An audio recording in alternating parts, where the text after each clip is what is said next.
A man was sitting in a hospital, nibbling on a hamburger, when a young doctor hurriedly ran past and answered a phone call about a patient in a very critical condition, so this man quickly chewed the last bite of the burger and left his spot. After that, the man dragged a suitcase into the hospital's trauma department. At that moment, an ambulance also arrived at the hospital, transporting a patient who had been stabbed in the abdomen with a knife into the emergency room. The young doctor and the team of nurses tried their best to keep this patient alive because his blood pressure was dropping very quickly, but the doctor discovered a bruise right in the middle of the patient's chest. The young doctor proceeded to check and found a layer of blood accumulated outside the pericardium. The doctor immediately asked to call a thoracic surgeon to deal with the cardiac tamponade, but the nurse reported that the cardiothoracic doctor was in surgery and would not be available for another 2 hours. The young doctor hesitated, not knowing whether he should perform the pericardiocentesis himself, but because the patient's blood pressure was falling too fast, the doctor had to do it on his own with great nervousness. Suddenly, someone confidently pulled the knife out of the patient's abdomen, shocking everyone. The man in black immediately snatched the young doctor's tools and pierced into the patient's chest with firmness. He then drained the blood accumulated outside the pericardium. Immediately, the patient's blood pressure stabilized. The man loudly scolded the young doctor. "Can't even do proper pericardiocentesis, and you dare call yourself an ER doctor?" Dr. Yang Jae-won replied, "My specialty is proctology. I am on duty in this ER." Seeing the man sneering with disdain, Dr. Yang Jae-won politely asked him to step outside, but the man introduced himself. "From now on, I will be the attending physician of this hospital's trauma surgery department." Dr. Yang Jae-won then realized that this was the professor who would replace Professor Wu, who had just suffered a stroke. This professor declared, "This is not your place but mine. I am boldly called Dr. Yang Jae-won Anus, saying that only those who are useful deserve to be addressed by name." After that, the professor began instructing Dr. Yang Jae-won on how to handle patients with severe trauma. Evaluating the patient's condition was important, but understanding the accident circumstances was equally crucial. Before entering, he had heard that this patient was a gangster and had been stabbed with a sashimi knife. A broken blade was lying near the scene. He believed the stab was not too deep, so he had pulled out the knife earlier, which caused less bleeding than expected. The patient's unstable blood pressure and unclear consciousness were due to the cardiac tamponade. The fact that the patient was still unconscious meant the wound still had issues, so blood would spurt out soon. As soon as he finished speaking, blood spurted out from the stab wound of the patient, so Professor Baek Kang-hyuk immediately ordered the nurse, "Call Dr. Park Kyung-won to prepare for surgery." At that moment, Dr. Park Kyung-won also received a phone call demanding him to come urgently to the hospital's trauma room, but this doctor suggested transferring the patient to another hospital instead, saying he was off duty this afternoon and was about to leave. Professor Baek Kang-hyuk immediately snatched the phone, hearing the anesthesiologist yelling loudly that he could not provide anesthesia because he had not been notified of the surgery in advance. Baek Kang-hyuk introduced himself. "I am the professor," and shouted angrily, "What the hell are you that you demand advance notice? Who would know when patients arrive to inform you? Now, if I enter the operating room and you are not there, you will be finished. Understood?" Hearing this, Dr. Park Kyung-won hurried to the operating room. At that time, Dr. Yang Jae-won came running to announce, "There is no operating room available, but there is still a Zuan emergency operating room newly renovated with subsidies." When entering the operating room, the professor showed dissatisfaction with the room's shabby renovation. When the professor asked who was head of the trauma department, Dr. Yang Jae-won replied that there was no one. Now, Dr. Park Kyung-won also arrived and asked to shake hands with the newly arrived professor, but Baek Kang-hyuk coldly called the anesthesiologist nailhead and prioritized, "Save the patient first." After that, the professor disinfected himself to begin surgery. During the surgery, the professor still called Dr. Yang Jae-won Anus. Later, Baek Kang-hyuk used his keen eyes and recognized that a branch of the patient's splenic artery had been cut, so he ordered Yang Jae-won to ligate it. But Dr. Yang Jae-won, nicknamed Anus, did not know the right location, so the professor pointed it out clearly for him to perform the procedure.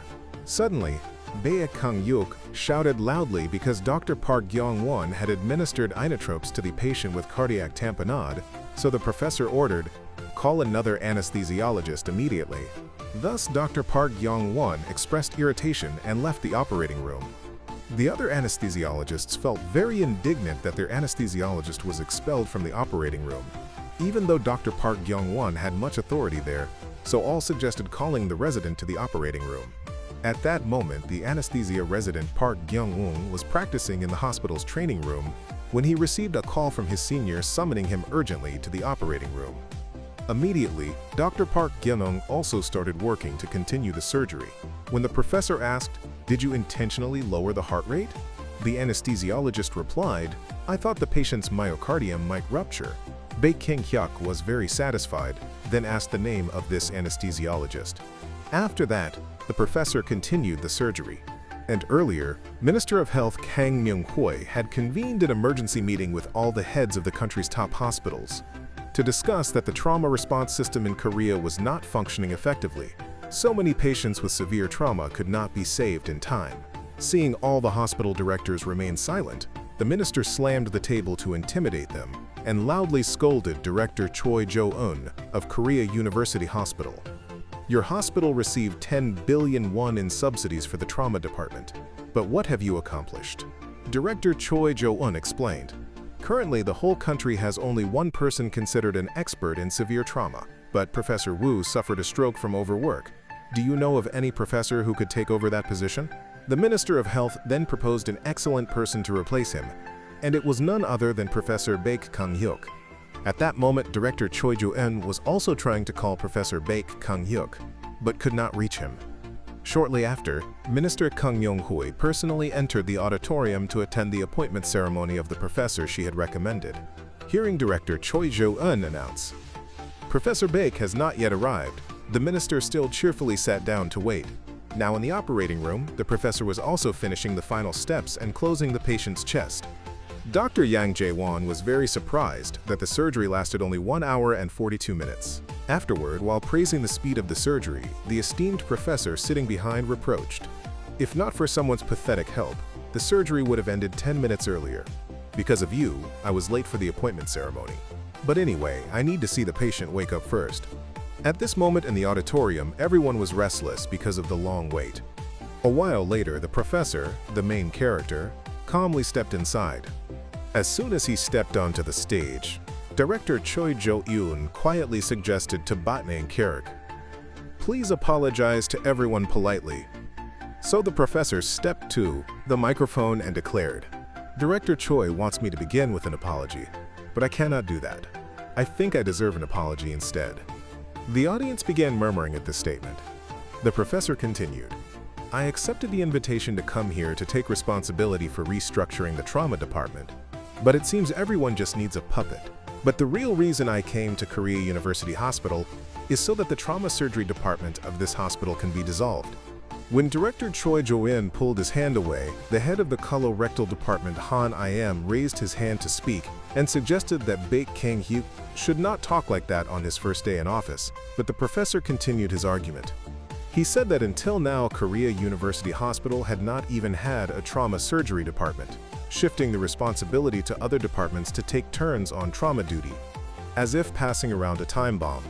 A doctor from the colorectal department, knowing nothing about trauma, had to stand guard alone in the emergency room, and to him, that was a dedicated and serious effort to kill people.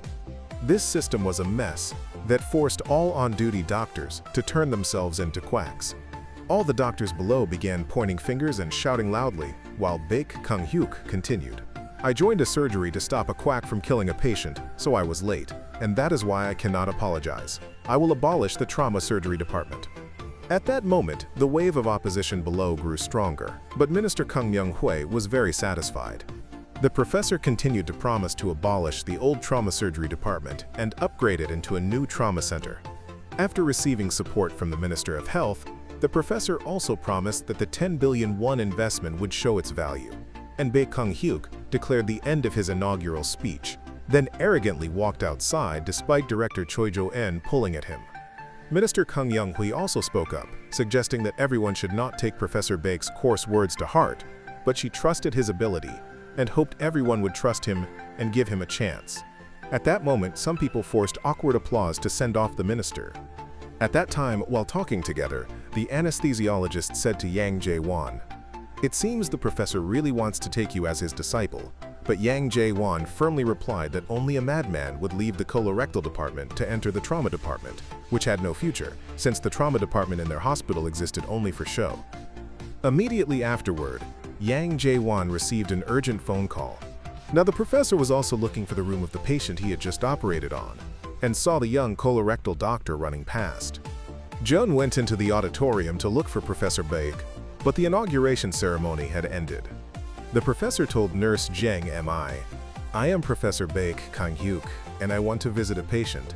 But the nurse said there was no professor by that name in the hospital. And since the professor could not remember the patient's name he had operated on, he mentioned instead the doctor who had brought the patient here, saying his name was Anus. The nurse, hearing that, quickly slammed the phone down and called the man a pervert. Right then, Dr. Yang Jae-won rushed in to announce that someone had slipped and fallen on Mount Bukan and needed urgent treatment.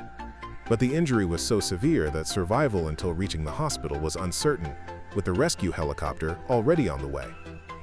The professor suggested, "Ask the rescue helicopter to stop by here and take us directly to treat the patient." Dr. Yang Jae-won was very surprised when the professor used the word "us." After that, the professor used the young doctor's card to open the door and visit the patient he had just operated on earlier. But as soon as he opened the ICU door, Nurse Jang M, I noticed him and pulled the strange man outside, showing her trauma ward nurse badge. As the two struggled, Nurse Jang Mi noticed a gangster tattoo on the man's arm, then looked at the real gangster patient inside and imagined that the man in black had come for revenge, picturing an assassination and a fiery battle in the ICU, ending in an explosion that destroyed the hospital. So she was horrified and decided to restrain him. Dr. Yang Jae-won appeared and blushed, thinking they looked intimate, but then realized it was a struggle and not an embrace. After the two separated, Nurse Jang Mi called Baek Kang-hyuk a gangster, but Dr. Yang Jae-won introduced him as the new professor of their hospital, so the nurse immediately changed her tone 180 degrees and apologized to the newly appointed professor. Professor Baek Kang-hyuk gave Nurse Jang Mi the nickname Gangster, with a scar on her cheek to match. Afterward, when receiving heartfelt thanks from the real gangster patient, the professor boasted lightly, "Luckily you met me, that's why you survived. If you had met some quack doctor, by now you would have been meeting your ancestors. And this young doctor also played an important role in saving you.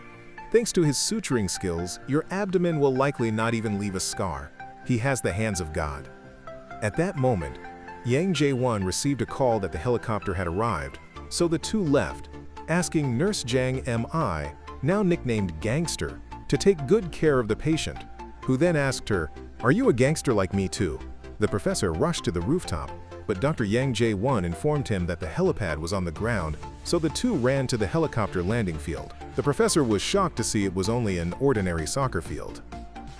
Dr. Yang Jae-won planned to slip away and stay behind, but the professor dragged him along into the helicopter to rescue the patient, and the aircraft took off amid the screams of the young doctor with a phobia of heights.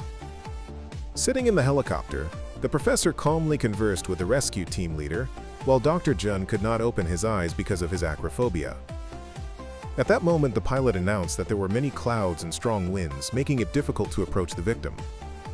On the ground, the rescue team reported that the patient was in critical condition and needed immediate on-site treatment. Hearing the pilot announce they could not fly further, the professor unbuckled his seatbelt and tapped the pilot on the shoulder to ask for something. At that time, two ground rescuers, feeling helpless, suddenly saw the helicopter approaching, so one lit a flare as a signal, and the person at the controls now was Professor Baek Kang-hyuk himself. After locating the victim, the professor returned control and asked Dr. Yang Jae-won to prepare himself and open the helicopter door, then throw down the rope. When Yang Jae-won screamed in protest, Baek Kang-hyuk asked, "What if this were your family?" So the young doctor moved his body reluctantly and was immediately grabbed and carried by the professor, and the two began rappelling down. The rescue team leader wondered, "Is that man really a doctor?" Then the landing was performed smoothly. Seeing the victim on the other side of the cliff, the professor leapt across with great agility, and Dr. Yang Jae-won struggled to climb the rock face step by step to follow. When Baek Kang-hyuk examined the victim, Jun noticed a massive tattoo on the professor's arm. Baek Kang-yuk realized the patient had a tension pneumothorax and needed decompression to release the trapped air. The professor immediately inserted a needle into the lung to release the air, but the patient still showed no coughing or signs of consciousness. Checking further, the professor realized the man had a cerebral hemorrhage and needed intracranial pressure reduced immediately. Airlift him quickly, the helicopter cannot hold long. Soon the patient was brought aboard the helicopter. The professor also announced he would perform a craniotomy right on the helicopter, leaving Dr. Jun utterly stunned. After a while, the professor asked the colorectal doctor to shave the patient's head, because if they did not open the skull immediately, it would be no different from carrying a corpse back, so the professor also said the available equipment to intubate the patient to secure his airway. When Dr. Yang Jae-won finished shaving the head, he asked the professor if they could really perform a decompressive craniectomy on a helicopter. Baek Kang-hyuk said he had operated in places far worse, and back in the Afghanistan battlefield, in the middle of a hail of bullets, Baek Kang-hyuk once used a drill to do something similar to what they were doing on the helicopter now. But there was no handheld drill on the aircraft, so the professor took a hammer and a chisel and applied antiseptic to the chisel. After identifying the spot for the chisel, the professor brought the hammer down. After a while, the helicopter prepared to land on the artificial turf field. Nurse Jang Mi and her colleagues immediately pushed a gurney over, so everyone transferred the patient onto the gurney and together rushed him into the hospital. But upon entering the emergency room, the nurse reported she could not reach the on-duty anesthesiologist Park Byung-won. At that moment, that doctor was also ignoring the incoming call and trying to count down the time, because his shift would end in 10 minutes. The professor grew furious that the anesthesiologist was shirking duty, then asked Jang Mi to contact the resident anesthesiologist Park Gyun-ung. The nurse said he was a junior resident and was busy studying for an exam. The professor said to just call him, there was no need for courtesy. Saving the patient was the most important thing. After that, Dr. Park Gyun-ung also received the call from nurse Jang Mi.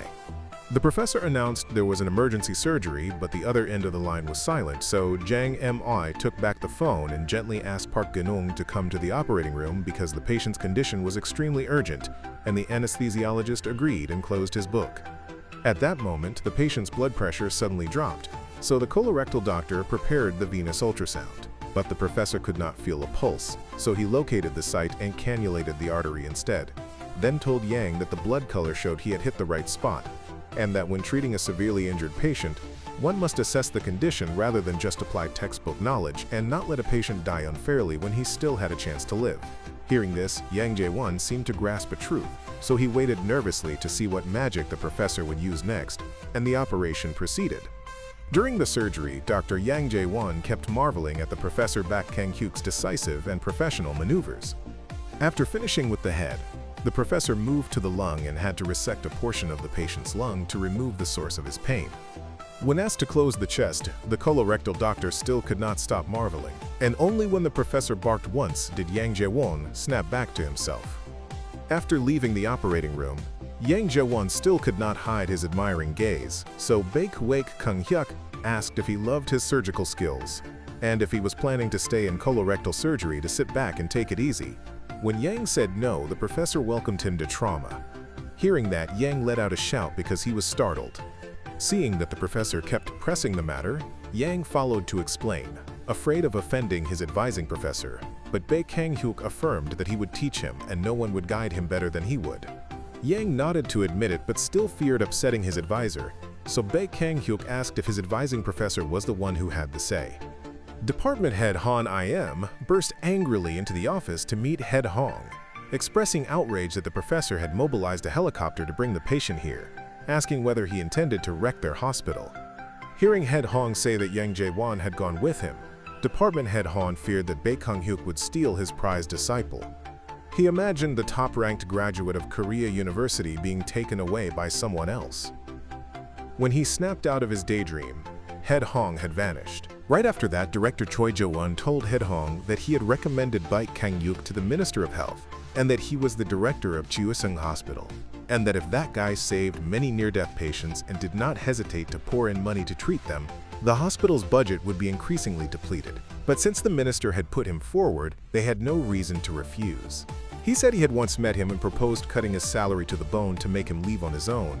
But he then showed up dapper and said he would take the attending position because he had always wanted to get into Korea University Hospital. When he brought up salary, he said salary was just a few pennies, then flaunted his designer-covered body and told him that wearing a lab coat was not for making a living. He truly was an insufferable show-off.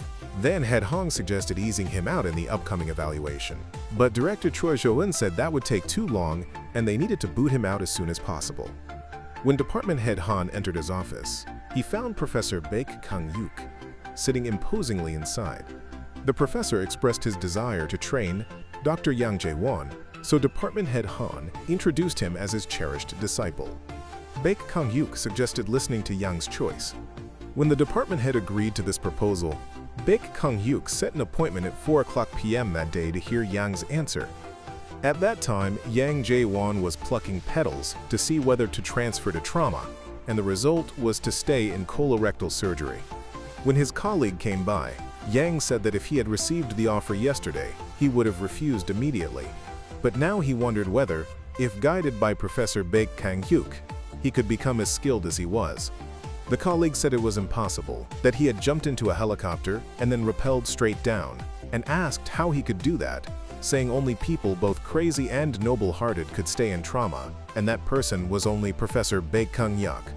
Yang recalled the professor's insane actions and realized what decision he needed to make. As Professor Baek Kang-yuk was packing, he received Yang's text declining, saying he would devote his life to colorectal surgery. Immediately, the professor approached the gangster nurse and asked her to teach him a few tricks to win people over, because earlier he had seen her winning over that junior anesthesiology resident very effectively. He wanted Yang Jae-won to transfer to the trauma department. Jang Mi said all the trauma nurses liked him. So the professor pressed on and asked Jang Mi to show him how to lure him to trauma. When the two spoke privately, Jang Mi suggested the most humane way to win Dr. Yang over. Hearing Baek Kang-hyuk say that he became a doctor because of his father, the nurse suggested that the professor tell this bittersweet story to Yang and urged him to hurry because department head Han had already made a move and summoned Dr. Yang Jae-won. At that moment, department head Han was pouring tea into an old Goryeo-era cup to offer his cherished disciple and asked Yang to choose a solid, smooth path like his, not to follow people who only graduated from small colleges. He said his advising professor had once given him that teacup and told him to pass it on one day to his own cherished student, and he thought he had now found that student, and it was Yang.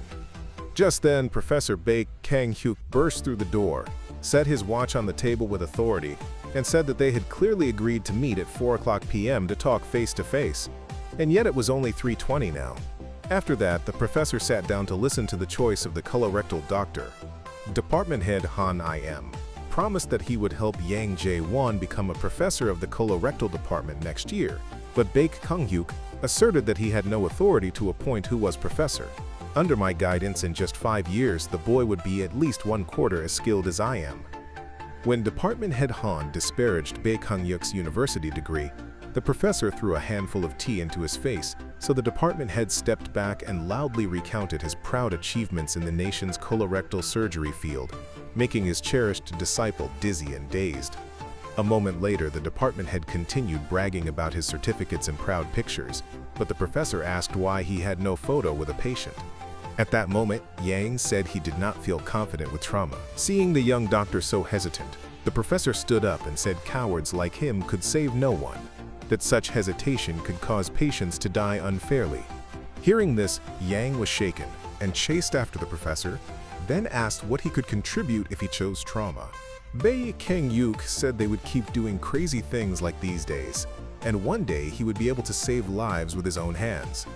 When Yang asked about the people in the photo, the professor told the pitiful circumstances of those he had saved on the battlefield long ago, so the young doctor could not hold back his surging emotions. The professor also realized he was following the advice of nurse Jang Mi, then asked a human question. Why do you want to be a doctor? Is it because you want to save people like me? At that moment, department head Han burst in and offered his disciple the treasured Goryeo teacup, but Yang Jae-won refused and declared he had decided to transfer to trauma. So the professor told Yang to get back to work to cut off the head's coaxing.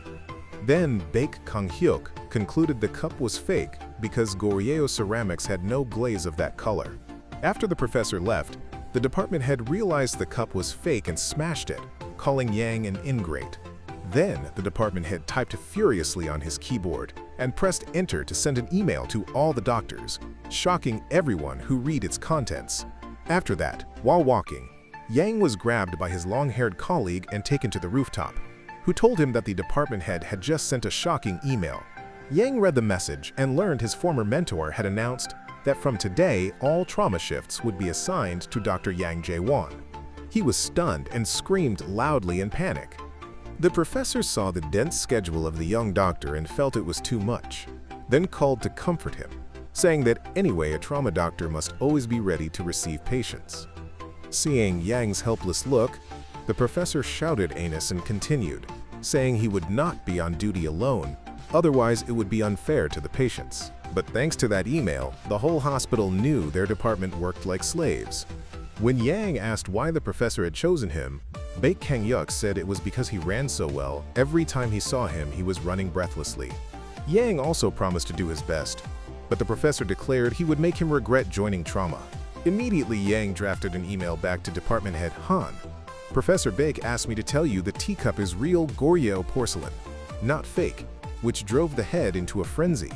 After that, the trauma department's sign was changed to Trauma Center, with 2 key doctors. The next day, Dr. Yang Jae-won dragged his exhausted body into the on-call room and barely climbed onto the bed, while the professor also lay down to rest. But outside, Nurse Jang Mi received a phone call, then phoned Yang Jae-won to inform him of a chain accident. When Yang tried to tell the professor, he was already in his gown, and the two rushed to the ER. Nurse Jang Mi, while moving, bumped into a man in a suit and dropped his papers, and she noticed something about him, then reported to the professor that a cement truck and a car had collided in a tunnel, likely because the driver fell asleep, and both drivers were critically injured. Shortly after, a patient with a swollen abdomen was brought in, and the doctors recognized intra-abdominal bleeding and transferred him inside. Next, a female patient was brought in, and the professor checked her leg wound and saw it was swelling badly. Then the surgery for the patient with abdominal bleeding began. When Yang urged anesthesiologist Park Young-won to hurry, he angrily complained about being rushed. Nurse Jang Mi told him the patient had lost 12 units of blood, but the anesthesiologist called her this thing, so she argued back, and he jumped up intending to get physical. At that moment, the professor entered and told Dr. Park Young-won to anesthetize the patient properly, then told Nurse Jang Mi not to argue with anyone, saying such fights were for him to handle. Meanwhile, Director Choi Jo-yoon summoned resident anesthesiologist Park Gyun-ung to discuss Professor Baek Kang-yuk's behavior. He even asked The young doctor to take his side, so Park Gyun-ung asked if he wanted him to be a spy. Director Choi Jo-in quickly changed the subject to the moon above to avoid answering. At that time, the surgery to stop the abdominal bleeding was underway, but the bleeding site was still unknown. The professor paused to locate the source and found the artery causing the hemorrhage and ligated it.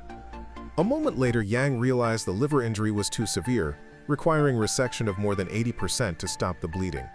The professor also discovered cirrhosis. When Yang suggested closing the wound, Baek Kang-hyuk insisted on continuing.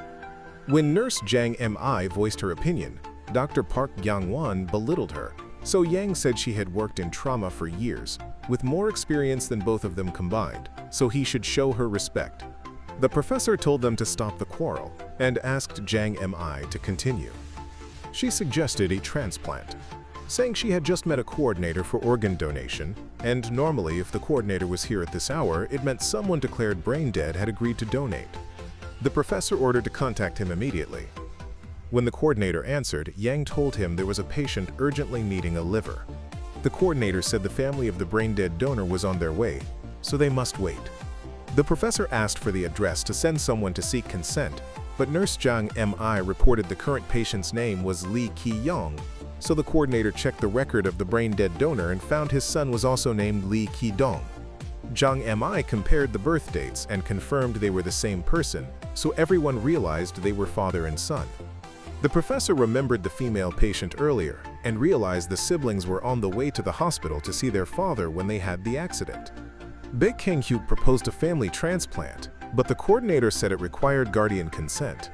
The professor shouted that the guardian had lost consciousness, asking if they would wait for him to die before transplanting.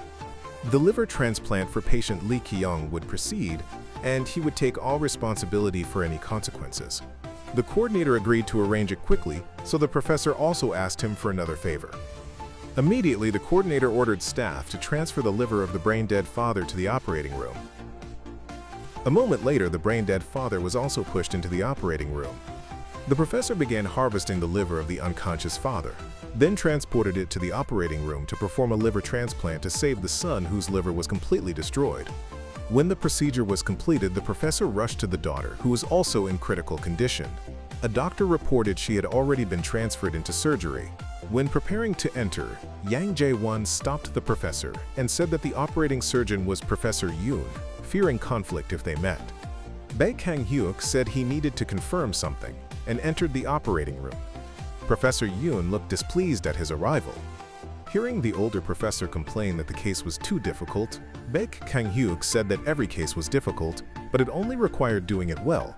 The older professor called him a brat, and the two exchanged words. Yang also urged the elder that if he hit someone again, the board would not forgive him, so the man continued the surgery. Then the nurse reported that the patient had hydronephrosis, and the nephrology professor was on the way.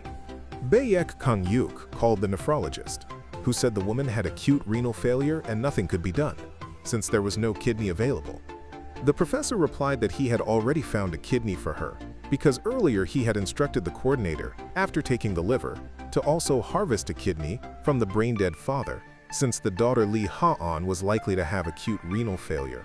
Immediately, the professor transported the kidney to the operating room. He told the colorectal doctor that the transplant must be completed within 30 minutes to save her. Professor Yoon scoffed that Baek Kang-hyuk was boasting to the sky, but the professor began the transplant and completed it in 24 minutes, leaving the elder silent. When they stepped out of the operating room, Yang Jae-won thought he could rest, but the professor said there was still work. He then went to the body of the brain-dead father and spent a minute of silence, saying organ donation was a noble sacrifice that must be honored with respect, hoping he would rest in peace. Later, Yang Jae-won finally lay down at dawn, but just as he closed his eyes, the professor woke him to go on rounds. Looking at the clock, Yang was unsure if he had slept at all. Then the patient saved on the helicopter was discharged and came to thank Baek Kang-hyuk, so the professor suggested taking a commemorative photo. The gangster patient who had been stabbed also took a photo with him before discharge, so Baek Kang-hyuk added 2 patient photos to his collection. Standing outside the room of the liver transplant patient, the professor was surprised to learn it was the first time the colorectal doctor and nurse Jang Mi had cared for a post-transplant patient. After that, Jang Mi showed the professor a decision to cut Trauma's budget. When she said it often happened, he was indignant. At that moment, department head Han Im stormed in angrily and demanded Baek Kang-hyuk follow him. Meanwhile, director Choi Jo-eun was leaving a meeting, and other professors departed because of Baek Kang-hyuk's absence. When Head Hong said he had emailed that attendance was mandatory, Baek Kang-hyuk replied he had read but forgotten. Head Hong said the trauma department had overspent 300 million won. Baek Kang-hyuk said state subsidies should cover deficits. But Han Im and Head Hong laughed, saying the money was for facilities and equipment. The professor said that money was meant to save trauma patients, and using it otherwise was fraud, that they were too easily corrupted by money, and told them not to bother him with deficits, since he had to save patients. As he left, Han Im was furious. Head Hong warned that if the deficit report reached the board, his future as director would vanish, and Han's dream of becoming department head would be gone too. Han Im promised to settle the matter quietly. He then called to meet Professor Ryu, once of the International Peace Organization. The professor checked the female kidney transplant patient. When Yang expressed concern about Trauma's hospital deficit, the professor said a doctor's duty was to save lives and ignore money. Then he invited the young doctor to eat and told him to send a message to the gangster nurse, Young Phone Jang Mi, asking her to join and telling her the professor said to dress like a proper person. She opened her closet to choose the most human-looking outfit. Soon the professor donned an elegant suit that impressed everyone, and Yang rushed without knowing where they were going. The professor had chosen a Chinese restaurant with more than 30 years of history. Seeing the lavish dishes, the nurse asked if his parents were wealthy.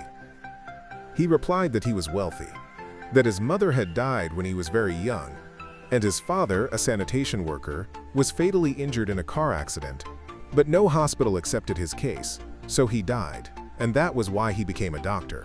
Yang was deeply moved and asked about the tattoo on his arm, so the professor said that with it no one dared shoot him, that he had run through many battlefields and never been hit.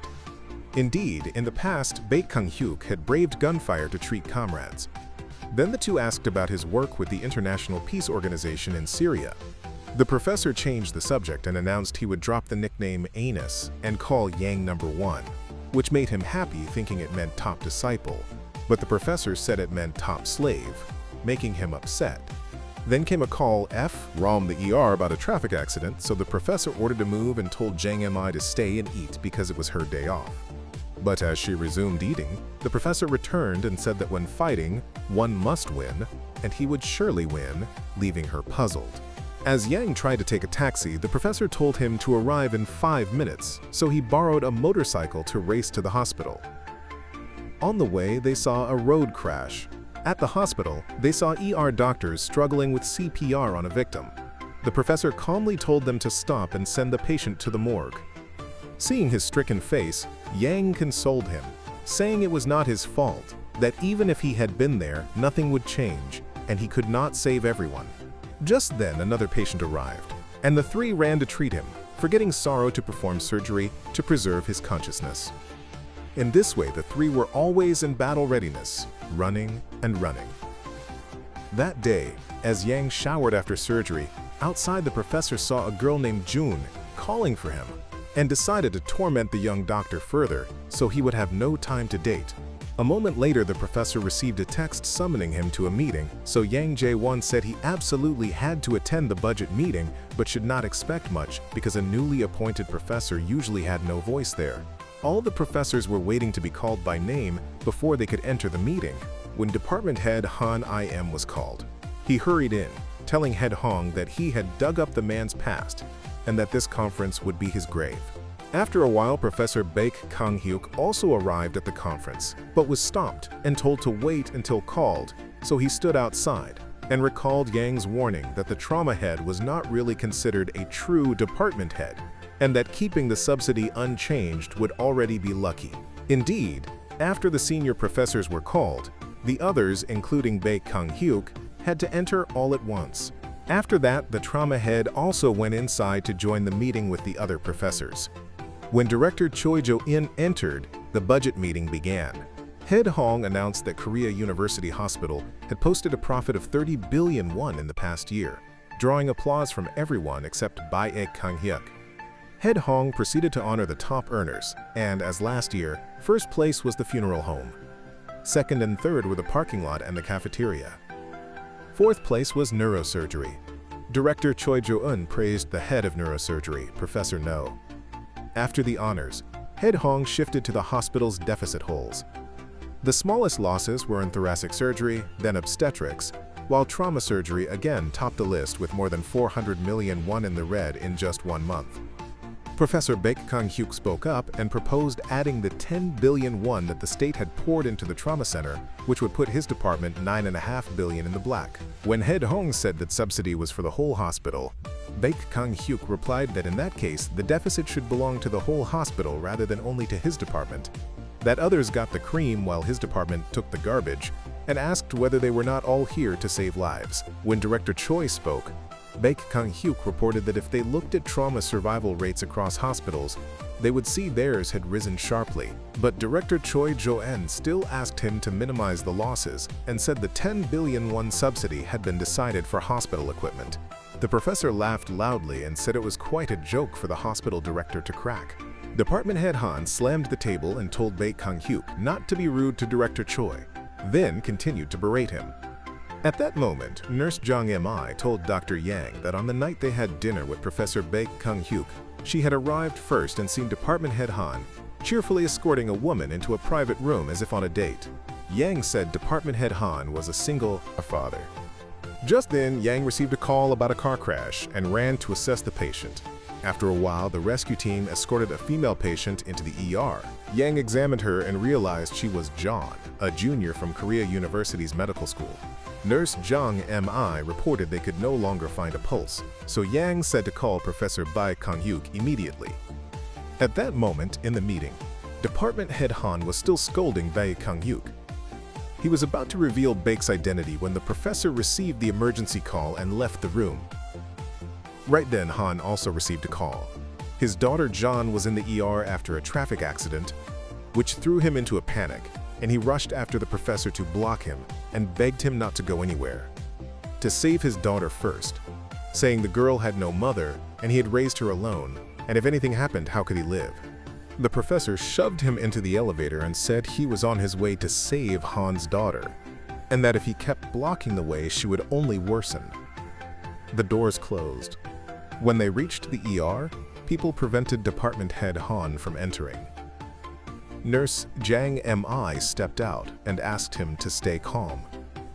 Learning his daughter was in critical condition, he sat and burst into tears, then told Jang Mi that if the worst happened to let him see his daughter one last time. Now the professor began chest compressions to get John's heart beating again, but the ECG showed only flat lines. After a while, a nurse stepped out and reported that a heartbeat had returned and Han breathed easier. Hearing that they were preparing an echocardiogram, he said he would call cardiology because a trauma doctor could not do that. Inside, the professor performed the echo and announced they needed the emergency. O.R. Baek also told Yang to wait outside lest his emotions interfere, but Yang said he could do it. Now Han was calling the head of cardiology for help when he saw his daughter being wheeled out, throwing him into chaos.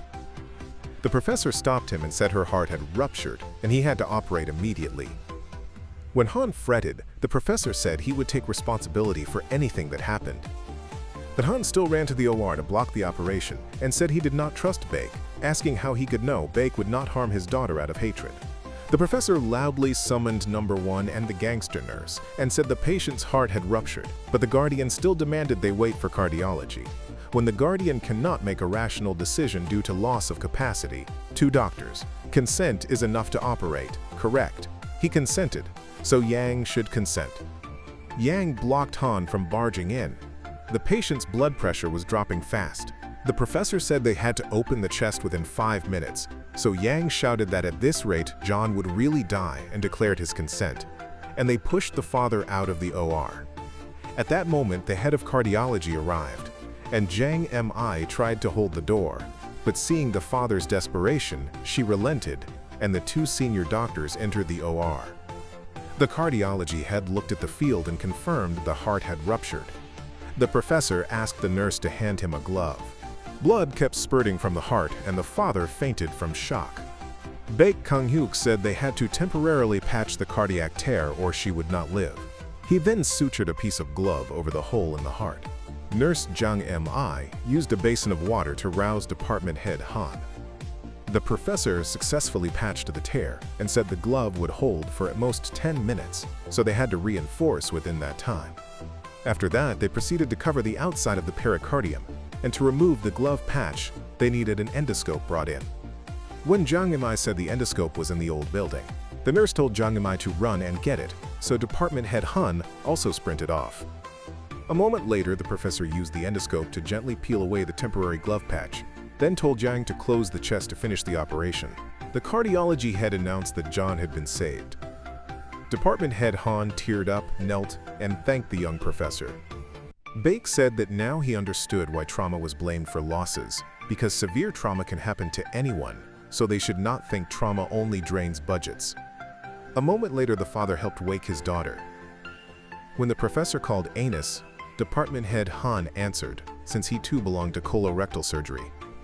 After that, the father kept calling, but the daughter still did not open her eyes. Only when the professor spoke did patient John open her eyes, perhaps reacting only to a stranger's voice. Department Head Han Im thanked Baek Kang-hyuk again, saying he did not know how to repay him.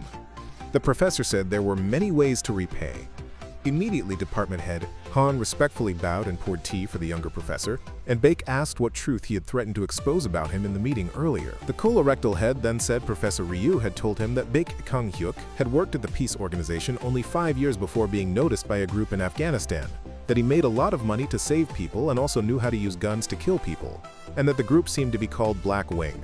He had resolved to expose Baek at tomorrow's meeting, but now he said he had told no one yet, and added that it was frightening that Baek had worked for the world's largest private military company, asking if the talk of killing was only rumor. The professor put a finger to his lips and reminded the department head of the old saying that silence is golden.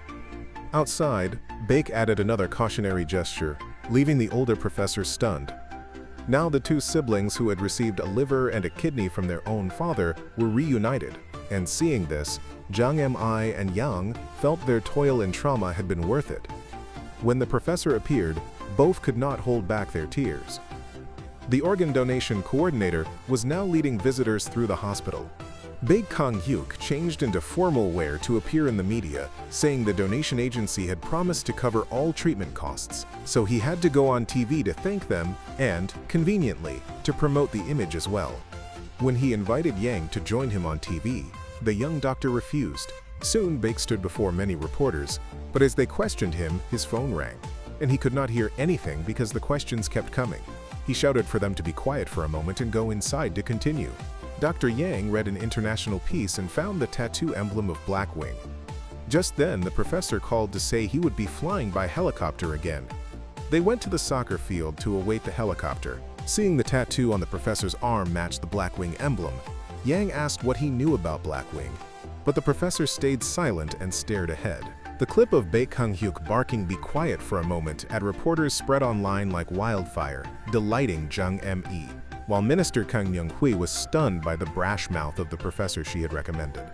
Dr. Yang kept researching Black Wing and learned it was the world's largest private military company, conducting hostage rescues and VIP protection in conflict zones, and that its medics were known as true combat machines. He pictured the professor rappelling from helicopters, an elite assassin. At that moment, the professor appeared behind him, making number one jump. After a while, Yang asked why he had moved from the International Peace Organization to Black Wing. Was it to find more severe trauma cases? And Baek said it was only because he could make more money there. Then, an emergency alert came from the hospital and they ran.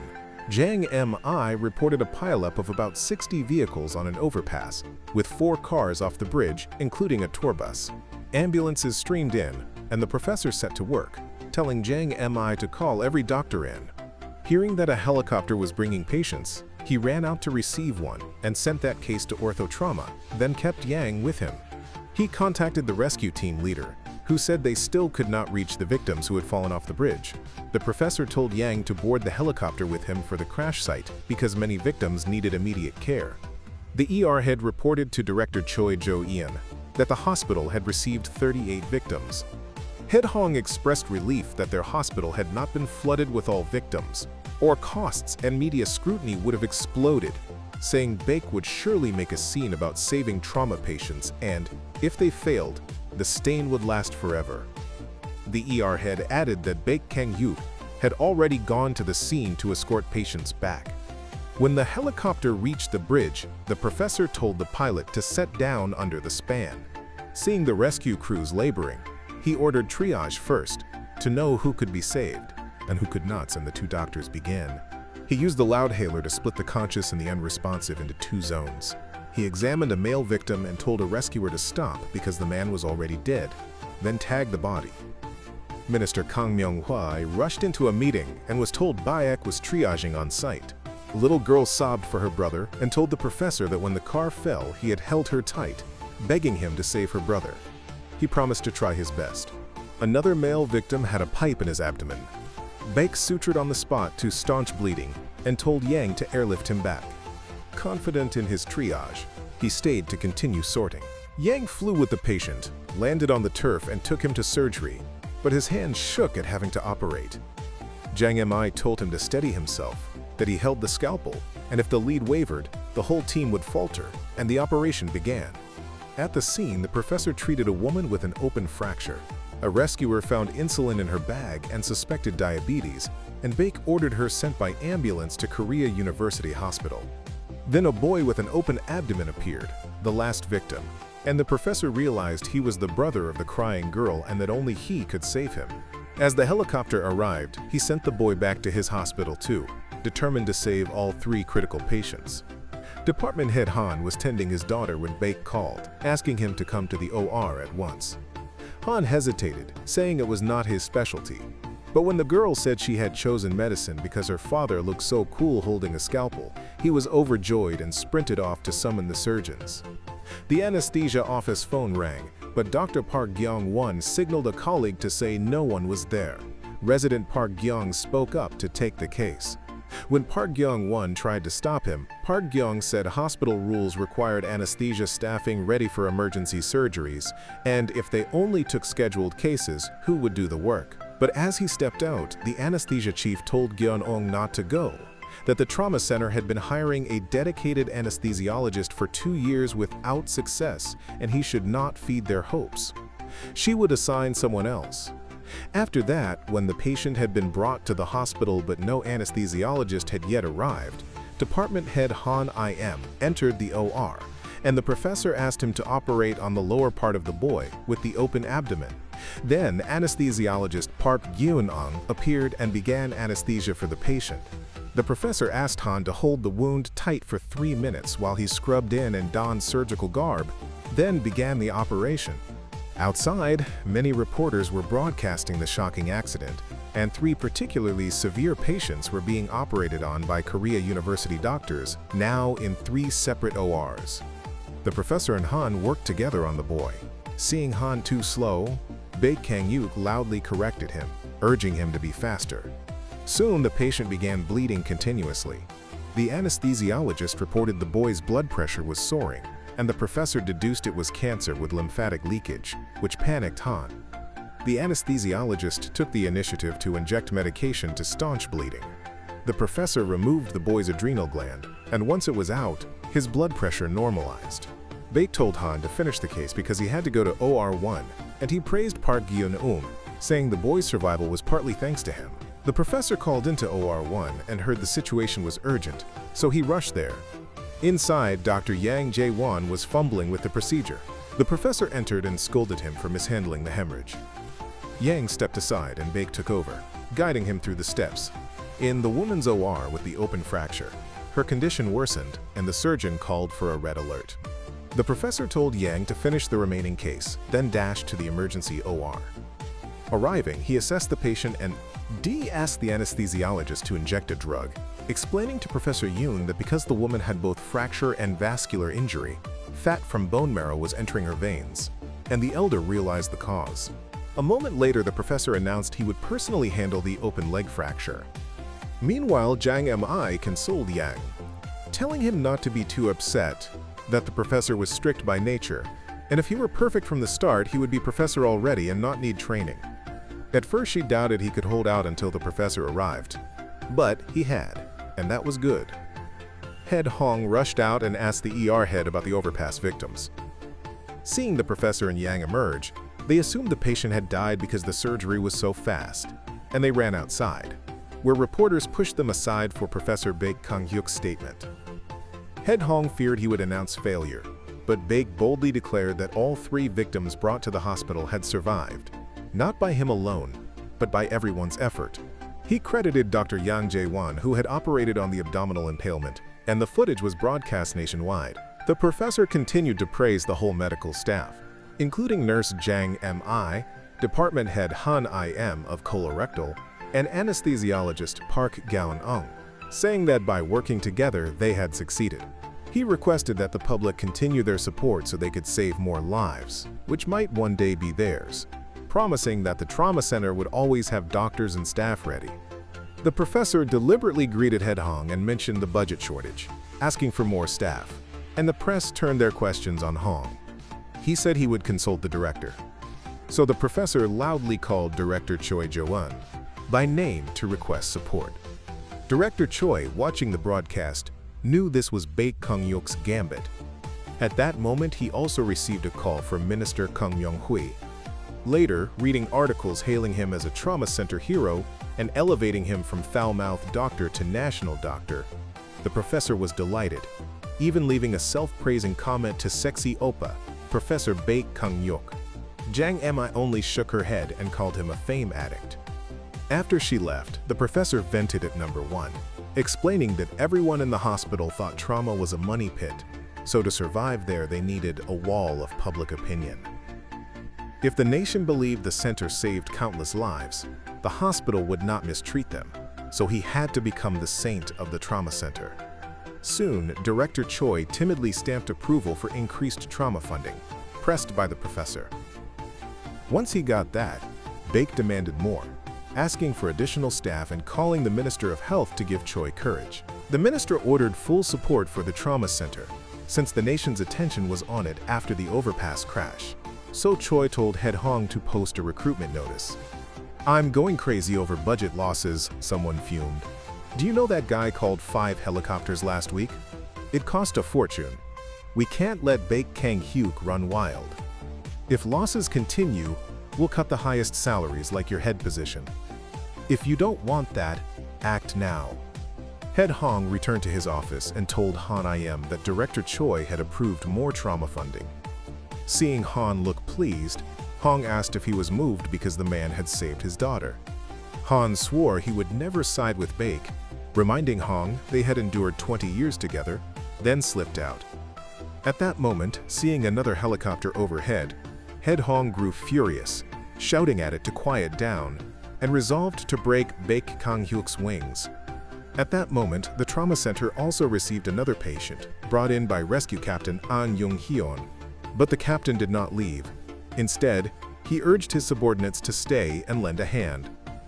In the OR, Yang Jae-won overheard the professor address the anesthesiologist as Dr. Park, so he asked why the professor never called him DOCT or Yang. But Baek Kang-hyuk brushed it aside and said they had to operate immediately. Meanwhile, department head Han Im's daughter was preparing for discharge. Escorting her out, Han saw Head Hong entering the ward of the National Rescue Agency chief, so he lurked suspiciously, wondering about this meeting. Soon after, Captain An Jung-hyun received a transfer order to the administrative office. Later, Yang ran to tell the professor that someone had suffered a severe head injury from a fall at Bukhansan. He had already called the rescue team, but it seemed Captain An had been reassigned.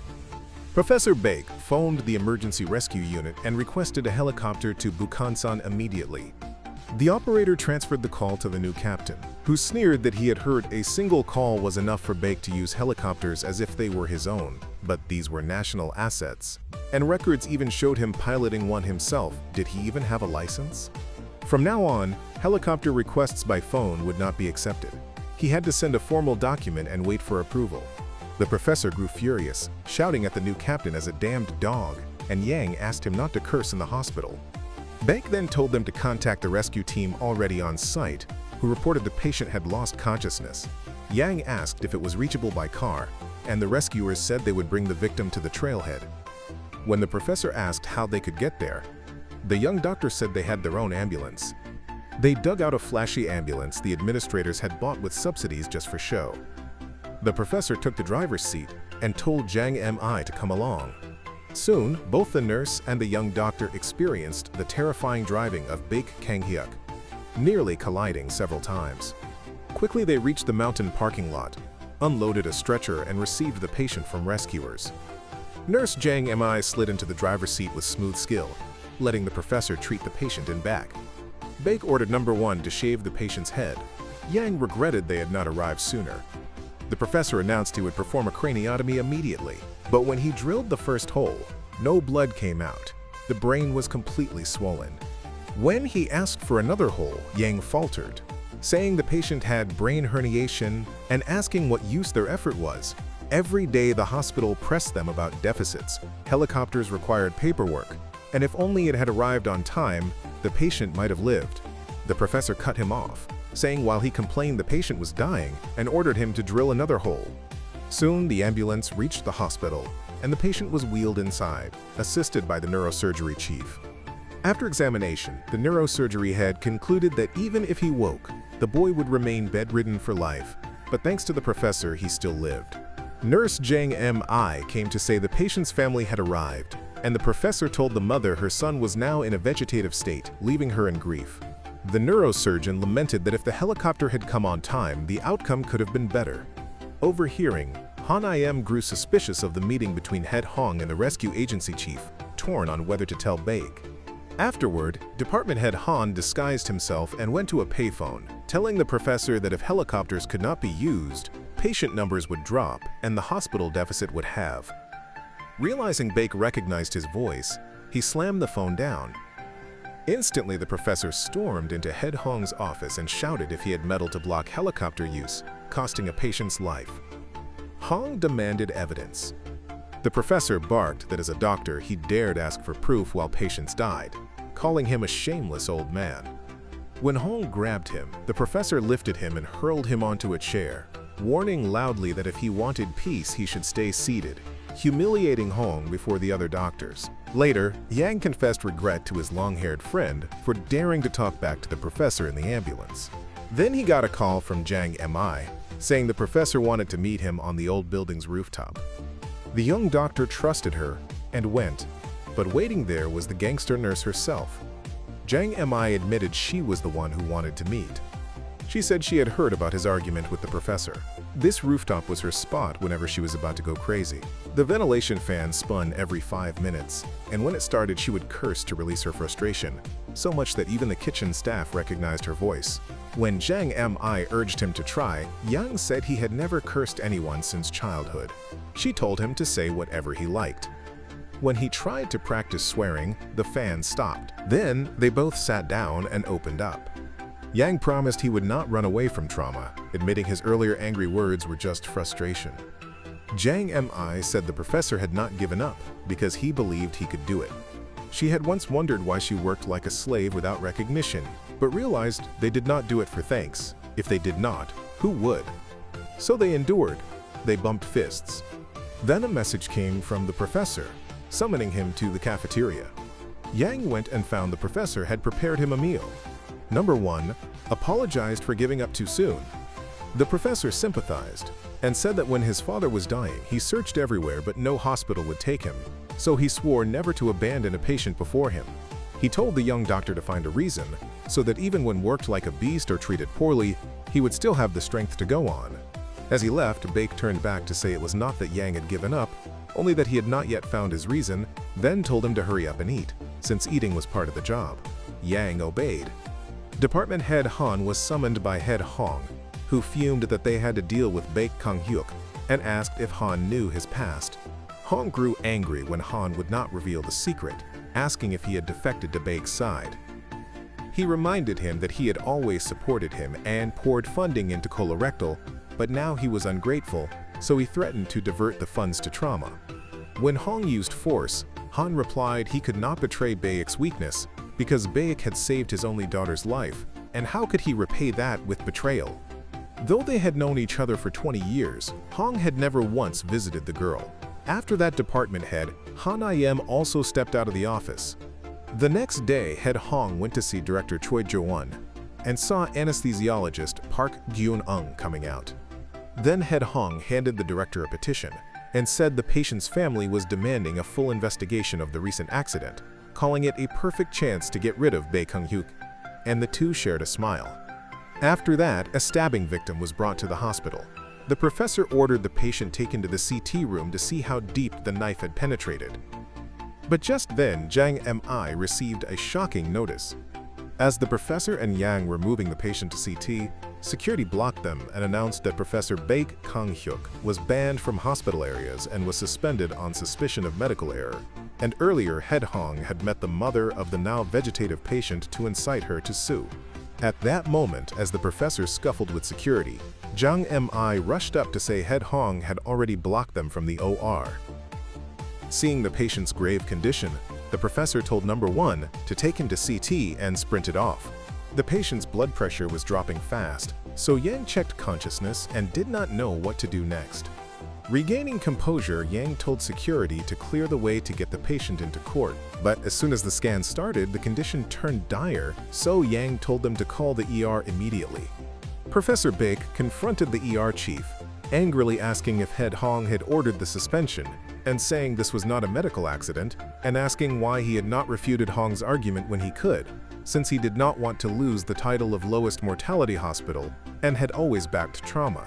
Just then, an urgent signal came from CT, and the professor warned the ER chief to think hard, because if he did not open an OR, the ER would own this case, and then back was allowed into CT and was told that with every breath, the knife sank deeper. The professor entered to find the carotid and said they had to go to the OR immediately. Then the CT specialist reported the blade had nicked the aorta. Nurse Jang Mi ran to the OR and found anesthesiologist Park Jun-ung already there with everything prepared. The long-haired doctor gossiped to a colleague that Professor Baek was finished. Department head Han overheard and asked what had happened to Baek. The department head went to the press conference and saw swarms of reporters gathering to hear the announcement about the professor's alleged error. Head Hong assured Director Choi that Baek would take full responsibility, saying since the Minister of Health backed him, this was the best way to turn them against each other, and the director found it promising. Meanwhile, the professor operated on the chest stab victim and began extracting the blade. He told Jang Mi to secure an artificial vascular graft immediately. Once the tip was out, Yang dashed off with Jang Mi to fetch the graft. At supplies, the manager refused to release it without the director's signature. Jang Mi said they would take it anyway and, with Yang, barged in and shut the door, searching for the graft. When they found one, the manager burst in, and they bolted out with it. As Yang ran, Han Im stopped him to say Head Hong had convened a press conference to take down Baek. Yang entered the OR and told the professor the briefing would start in 25 minutes and that Head Hong claimed the Bukansan case was medical error and that silence would be an admission. But the professor insisted on finishing the surgery because saving the patient came first.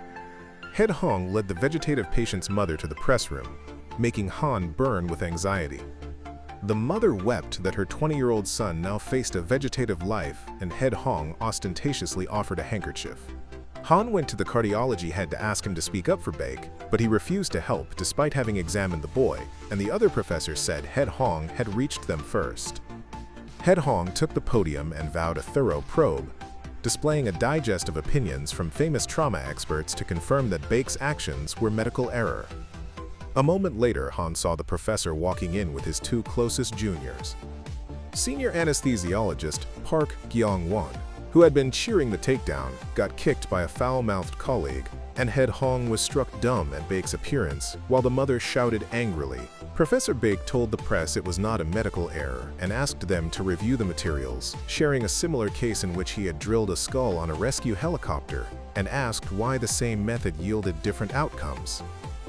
Because of the golden treatment window, the helicopter case lived, the ambulance case was comatose, and on the accident day, the rescue helicopter never came. Someone had prevented its takeoff, and that someone was Head Hong.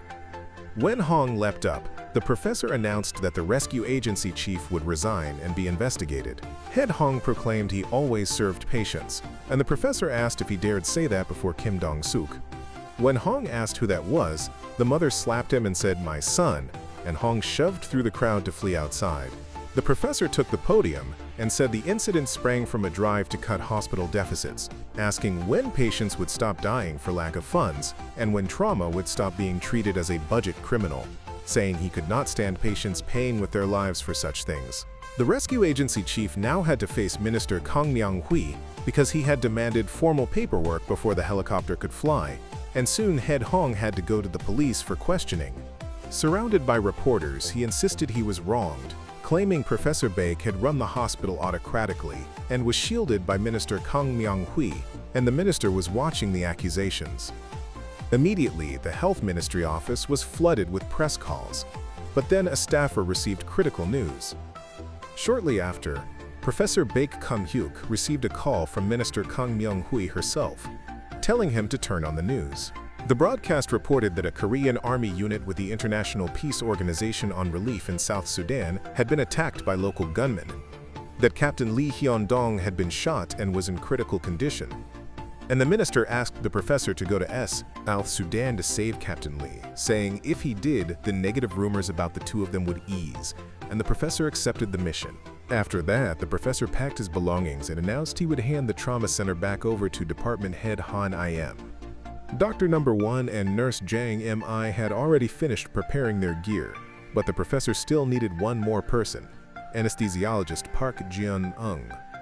Soon the whole team hauled their luggage to the airport and boarded the plane bound for South Sudan. Meanwhile, Minister Kang Myung-hoi personally confronted Director Choi Jo-yeon, asking why he had used the excuse of budget deficits to block helicopter takeoffs. When the director claimed ignorance, the minister grew angry and declared she would accept Professor Baek Kang-hyuk's proposal.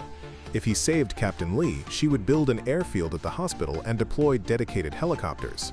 The director was stunned and loudly protested, but the minister was adamant. Upon arrival in South Sudan, the medical team was received by embassy staff, who explained that the hospital had been attacked by terrorists the night before. One of the rebels killed by Captain Lee had been the younger brother of the warlord leader, so they sought revenge by bombing the hospital. The embassy had relocated Captain Lee to a place rebels could not reach. Civil war had left the whole region in chaos. They were brought to the captain's treatment site, which hardly resembled a hospital. Dr. Seo Dong-ju greeted them and led them to the comatose officer. He explained that the blood supply was gone, the storage had burned in the attack. The captain's abdomen was already changing color, but the professor said they could not open the belly without blood, so they had to first control infection in his limbs. The arm wound was necrotic, and Dr. Seo recommended amputation. The professor agreed and prepared to operate. News of Professor Baek Kang-hyuk performing surgery on Captain Lee in South Sudan spread quickly through Korean media. Back at the university hospital, ambulances flooded in, carrying gangsters into the ER, and head Han Im was overwhelmed by the chaos. Nurse Jang Mi reminded him of the mantra the professor had left behind, so Han shouted, "I am Baek Kang-hyuk," and began directing the operation, even yelling at the thugs, "Shut your mouths! I am Baek Kang-hyuk. Follow me and live, cross me and die." Got it? Meanwhile, the professor extracted the bullet from Captain Lee's arm. When anesthesiologist Park Jin-ung warned that further blood loss was too dangerous, the professor ordered one of the last 2 units of blood used. Then he raised the saw. When Yang Jae-won suggested waiting and monitoring, the professor barked, "Wait until he dies," and brought the saw down on the arm. The Minister of Health soon received a request for an evacuation plane from Professor Baek Kang-hyuk. Dr. Seo came to thank him, and the professor invited him to join trauma after his discharge. "After you finish your service, let's have black bean noodles together." An embassy staffer rushed in, announcing an online meeting about the air evacuation request. The professor insisted the patient must be flown out immediately, but the defense minister said it would take 2 weeks to get a plane. Minister Kang Yong-hui added that a medevac flight would cost 700 to 800 million won and was not possible. At that moment, anesthesiologist Park Gon-ung received a call from director Choi Jo-eun asking about Captain Lee's condition. Hearing it was dire, the director began plotting to blame Professor Baek if the officer died. Nurse Jang Mi, overhearing, confronted Park Jin-ung. "So you're a spy for the director. Before I tell the professor, you'd better confess yourself." When he tried to follow, she brushed him off. Soon, Yang Jae-won rushed in to report Captain Lee's critical state. They ran to his bedside, finding he desperately needed blood. Park Gyun-ung also ran in to alert the professor, who abandoned the online meeting. The defense minister instructed the embassy to prepare countermeasures in case Captain Lee did not survive. But when the professor reached the ward, he found nurse Jang Mi donating her own blood directly into Captain Lee. Seeing the urgent need for abdominal surgery, the professor declared the patient must be transferred. Dr. Seo warned of terrorist dangers outside, but the professor was resolute, loading Captain Lee into a car. When Dr. Seo asked to accompany, the professor declined, promising to handle it. The professor took the wheel. As reserves ran dry, Jang Mi gave more of her blood. By nightfall, Professor Baek Kang-hyuk had driven to a military base. Guards leveled rifles and ordered the car to halt. They opened the rear doors, but the professor bared the tattoo on his arm. "Tell Wanter that Malra has arrived." The commander was informed that WA had returned. With Captain Lee's blood pressure dropping and no clearance given, the professor floored the car through gunfire. A sniper aimed to shoot him down but was countermanded. Cease fire. The vehicle is friendly, identity confirmed. Many of our comrades owe this man their lives in Afghanistan. That is Maura. Give him full medical support. Captain Lee was rushed into the mercenary group's OR. When the nurse offered help, the professor said his own team would operate. He announced that 2 meters of necrotic small intestine must be removed for survival. While others despaired, the commander said confidently, "Look at WAK's face. He'll save him." The professor suspected the bullet lay in the resected bowel and told Yang to search it. Meanwhile, Zhang Mi collapsed from overdonation and Yang found the bullet exactly as predicted. The professor then reconstructed the left arm with synthetic bone since he had only stripped away the damaged bone rather than amputating. The next morning, nurse Zhang Mi awoke in bed on IV fluids. Yang reported Captain Lee's vitals were stable, but he needed to return home to recover fully. The professor then reunited with his old commander from Afghanistan. When he requested return to Korea, the commander warned that the pilots were busy and not easy to sway. The professor replied, "Call them. Tell them I need them now." At the military camp mess hall, Yang told Zhang Mi that the professor had once been a doctor for the mercenary group Black Wing, whose African branch was based right there in South Sudan and paid handsomely. Just then the professor walked in, declaring, "We must head back to Korea." Captain Lee was soon loaded onto a plane, and Yang marveled at its luxury. Then Nurse Zhang Mi confronted Park Goon-ung. "You're Director Choi's spy, aren't you? I won't tell the professor, but you must take every upcoming emergency case. If you agree, fine." Surprised by his ready consent, she was taken aback, and Park Goon-ung added, "I'll also apply to join trauma if I pass the exam." Hearing that, Zhang Mi was delighted and amazed. After a while, the flight took off for home. Media nationwide reported that Captain Lee Hyun-dong was being flown back to Korea by air ambulance. Thanks to Professor Baek Kang-hyuk's skill, rumors that he was politically protected were dispelled. The minister announced to the press that although Professor Baek Kang-hyuk had earned large sums at a private military company, most of that money had gone to aid and medical supplies for refugees. Soon the plane landed and Captain Lee Hyun-dong was brought down. The minister promised to fulfill her pledge to build a hospital heliport. Seeing reporters swarming the captain, the professor said he would speak. The most critical abdominal injury had been handled, and Captain Lee would be able to return to the army.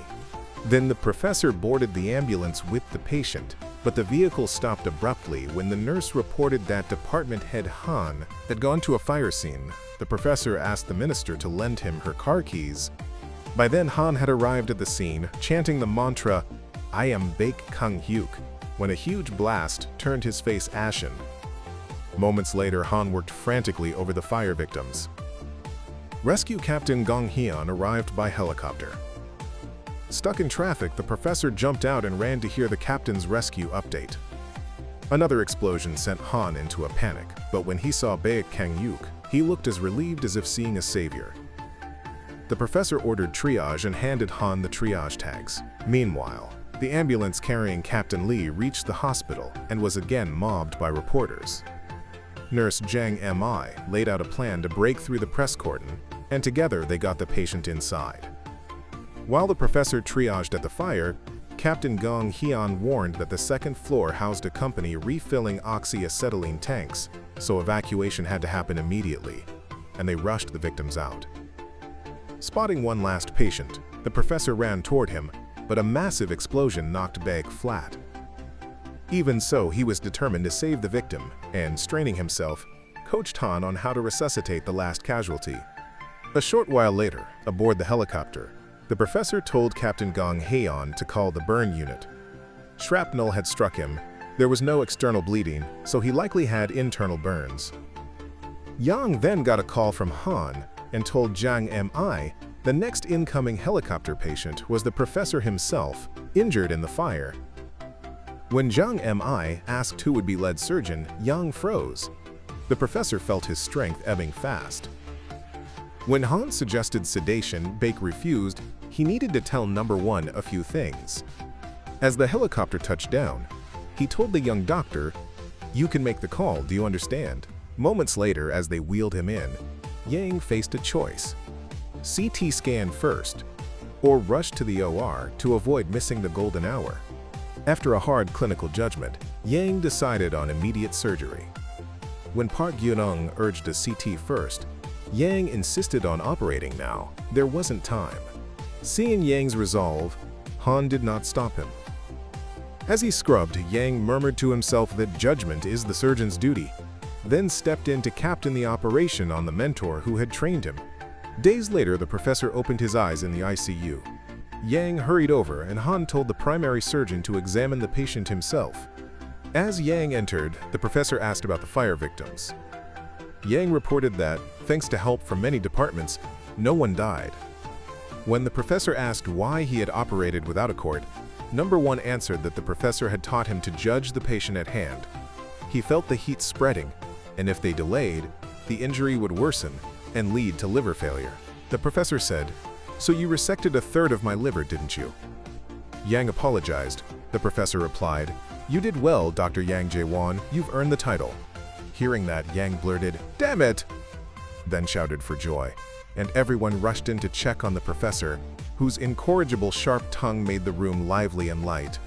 Sometime later, Professor Baek Kang-hyuk appeared on TV, saying that at the trauma center, every minute and second is life or death. So air ambulances are essential. Because of money, they had been unable to use them. The era of indifference to human life must end. Please join in ending it. Immediately, the minister announced a nationwide expansion of rescue helicopter use. Stung by the news, Director Choi stopped coming to work, so the professor went to demand that he attend the next day's board meeting. The director coldly replied that a motion to dismiss Baek would be on the agenda. The professor said that if he were fired, the whole nation would protest. He wanted the hospital ready to respond at night too. Director Choi erupted, asking why he kept wrecking his hospital. Baek explained why he had come to Korea University Hospital, WH, and his father suffered a grievous accident. No hospital would take him, and he died here. That day, one doctor refused to give up, even after the golden hour had long passed. The one who triaged his father was Director Choi. Because of that, Baek had wanted to become a doctor like him. The passionate physician Choi had been 24 years ago. Where had that doctor gone? When he finished, the professor rose to leave. Director Choi sat thinking until near dusk, then stamped approval to build a heliport at Korea University Hospital. In time, the rooftop heliport neared inauguration. Minister Kang Myung-hui arrived for the ceremony. Professor Baek Kang-hyuk, however, was speaking at a seminar, urging future doctors to join trauma. Yang Jae-won handed out application forms and painted a promising future at the center. When a student scoffed that these were empty promises, Yang told the professor to stop recruiting. Hesitators like that can't save lives anyway. Then a hand went up. It was Dr. Seo from South Sudan. He asked what he would get to do if he joined the trauma center. The professor said, "You will save patients' lives.